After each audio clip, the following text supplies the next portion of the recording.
Halloween night, 1974, Houston, Texas. The whole street smelled like pumpkins and cheap plastic masks. Kids running around with pillowcases, parents trailing behind pretending they weren't exhausted. It was warm that night, too warm for October. And for some reason, the air just felt wrong. Our neighbor, Ronald O'Brien, was out with his two kids. And honestly, he looked like any other dad. Nice shirt, camera slung around his neck, smiling way too big. Everyone knew him from church. Always polite, always early, always trying too hard. You know those guys who make small talk but their eyes never blink? Yeah, that was Ronald. Trick or treat. He came to our house with his son Timothy and handed him one of those giant pixie sticks. The kid could barely hold it, grinning ear to ear. Ronald joked, "Only the best house gets the best sugar." We all laughed. I wish to God we hadn't. Later, around 9 p.m., the storm started. Rain tapping on windows, kids heading home. We heard sirens an hour later. But it's Halloween. You hear a lot of things. Next morning, the news hit. An 8-year-old boy, dead after eating poisoned candy. Our street went silent. You could feel everyone's heartbeat sink up in fear. At first, police thought some psycho was handing out poison randomly. They told parents to dump everything, every single piece. I remember watching my own mom crying while she threw our candy into a trash bag. But a week later, the truth leaked. It wasn't random. It was Ronald, his own son. They said he'd taken out a life insurance policy on Timothy just days before Halloween. He even gave poisoned candy to other kids to cover it up. Imagine being that kid who didn't open their pixie sticks that night. Imagine being the parent who almost lost theirs too. The detectives found 5 of them, each tube sealed with staples, filled with cyanide strong enough to kill 3 adults. He stapled death into paper straws for money. At his trial, they called him the Candy Man. He just sat there, calm, blinking slow, smiling like it wasn't real. He even sang in church the night before they arrested him. Said he was praying for forgiveness. Forgiveness for what, Ronald? For murdering your own son in costume? He was executed in 1984. People outside the prison handed out candy while they waited for the news. How messed up is that? Every Halloween after that, no one in Texas ever trusted candy again. Parents started checking every wrapper, every bag, every smell. That fear, the idea that someone smiling at your doorstep could be planning your death, it's still here. It never left. Sometimes on Halloween night, when I hear kids outside yelling trick or treat, I still think of Timothy O'Brien and how he never got to finish his candy. Monsters don't hide under beds. Sometimes they tuck their kids in.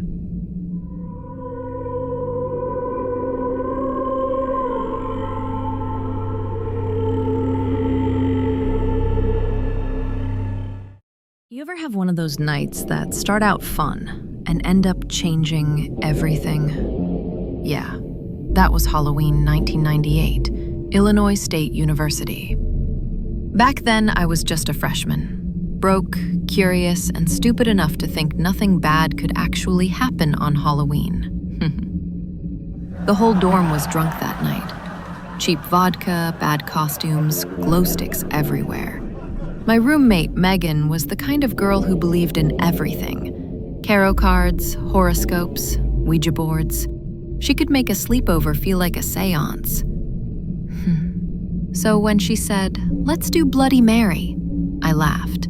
I mean, who hasn't said her name in a mirror before, right? It's a stupid high school thing. You say her name 3 times, she's supposed to appear. But that night, something was just different. The party ended around midnight, and we were both half buzzed when we got back to our floor.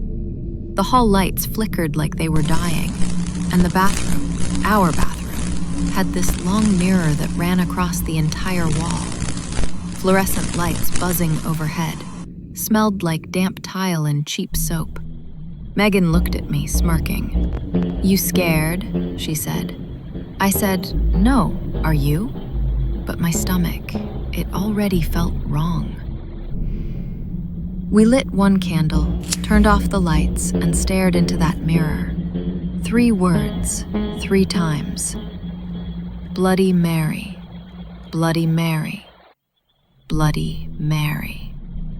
At first, nothing happened. Just our reflections, 2 drunk girls laughing in the dark. Megan leaned closer, making faces, trying to freak me out. And I swear, she stopped smiling. Her face changed.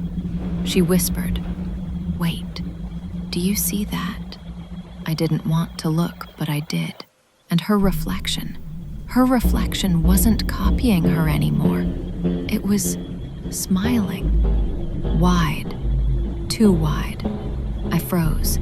I said, "Meg, stop messing around." But her reflection tilted its head. The real Megan didn't.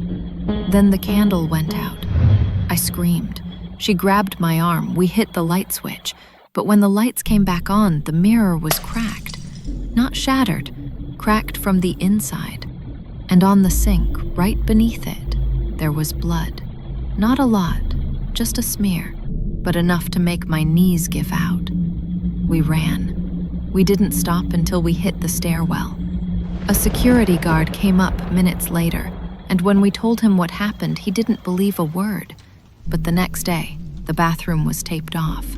The campus said it was a plumbing issue, but one of the janitors, this old guy who'd worked there for 20 years, he told us there used to be another dorm on that same spot, burned down in the 1950s. They say a girl died in the fire, locked in the bathroom, trapped behind the mirror because of the heat. And get this, that dorm was called Mary Hall. They replaced the mirror a week later. Brand new, spotless, fluorescent glare. But every girl who used that bathroom said the same thing. If you stood there alone, turned off the lights for just a second, you'd hear a single knock right behind the glass. Megan dropped out a month later, never told anyone why. And me? I moved floors. But sometimes, when I'm brushing my teeth at night, I catch something move behind me that doesn't belong. And it's smiling.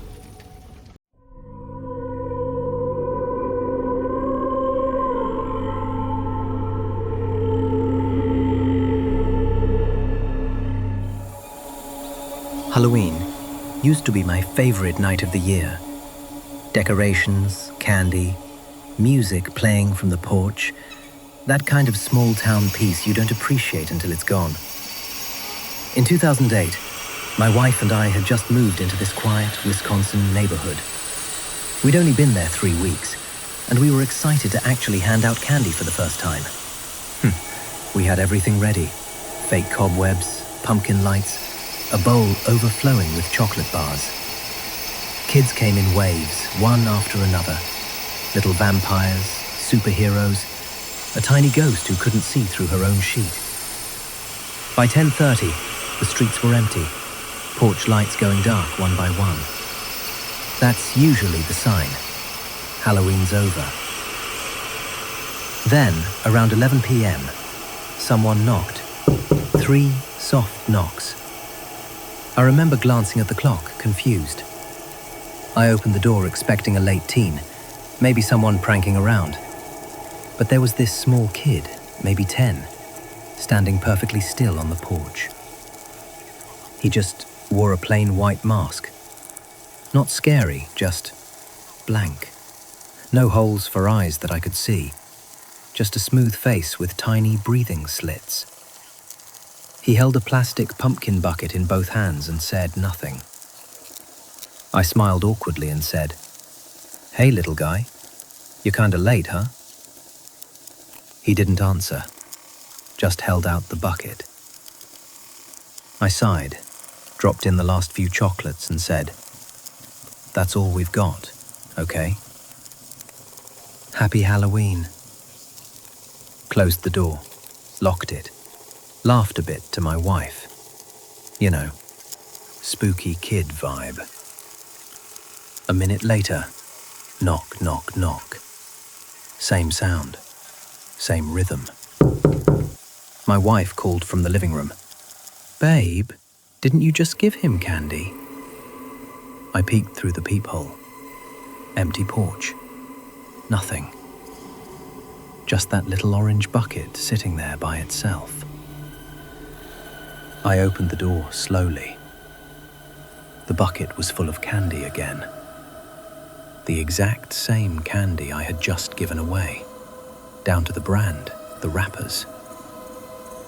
I picked it up, half expecting someone to jump out of the bushes. But the street was silent. No cars, no laughter. Just dead air. We locked up everything. Deadbolt, porch light off, curtains closed. Tried to shrug it off. My wife went upstairs to change, and I stayed on the couch, flipping channels, pretending I wasn't still thinking about it. Around midnight, our dog started growling. The low kind that sounds more like warning than fear. He was staring at the hallway that led to the front door. I turned down the TV volume, listened, and there it was again. 3 knocks. But this time, they came from inside. I froze. It wasn't the door.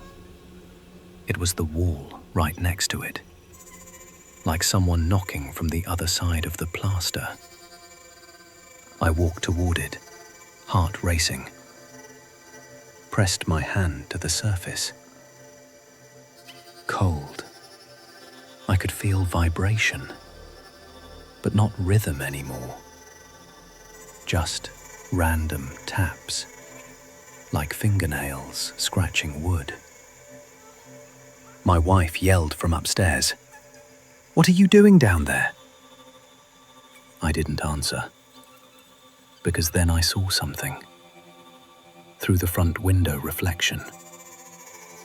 That mask, right outside, staring through the glass. I ran to the door, yanked it open. Nothing. No mask. No kid.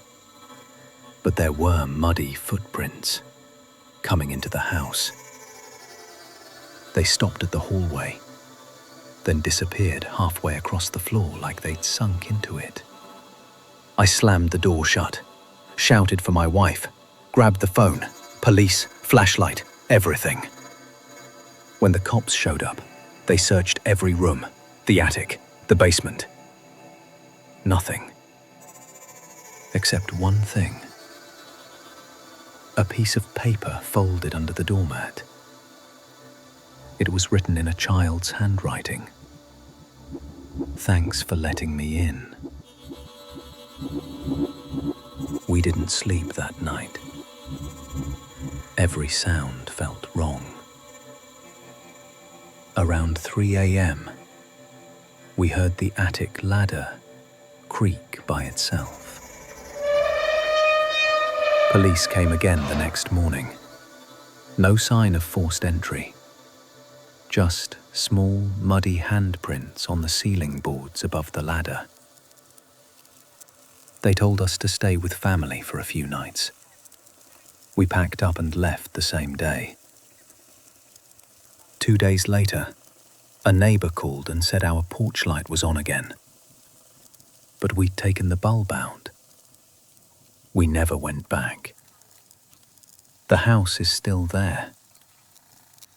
New owners moved in a year later.